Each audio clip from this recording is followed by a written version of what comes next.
వాళ్ళు 13 మంది ఎమ్మెల్యేలా? ఇవాళ మా సుందర్ రాజు అన్న చెప్తా ఉన్నాడు 14 లక్షల మంది. వాళ్ళు ఓటర్లు కాదు, మొత్తం జనాభానే గంత. ఓటర్లు ఇంకా తక్కువ ఉన్నారు. పిడికేడు మంది లేరు.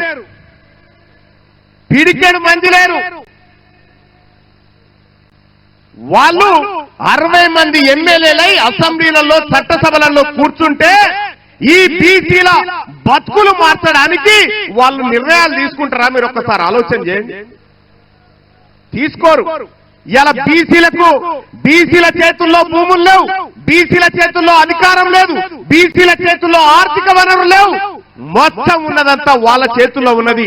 కానీ బీసీ ప్రజలారా గుర్తుపెట్టుకోండి, నిన్నటి దాకా ఒక లెక్క, ఇయాల్టి నుంచి ఇంకొక లెక్క. నిన్నటి దాకా ఒక లెక్క. ఈ బీసీలలోంచి ఎవడు అడిగేటోడు లేడనుకుర్రు.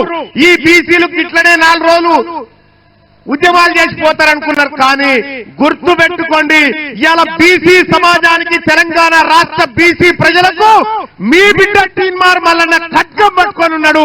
ఒక్క అనా పైస పోయినా ఊరుకునేటువంటి ప్రసక్తే లేదు. చూడలే మొన్న చట్టసభలో, చూడలే నేను అధికార పార్టీలో ఉండి కూడా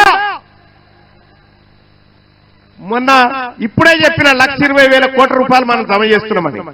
నేను పోయి మొన్న మండల్లో మాట్లాడినా, ఎంత ఇస్తున్నారా బడ్జెట్ల బీసీల కంటే 9,000 కోట్లు. 1,20,000 కోట్లు తీసుకొని 9,000 కోట్ల రూపాయలు మనకిస్తారట.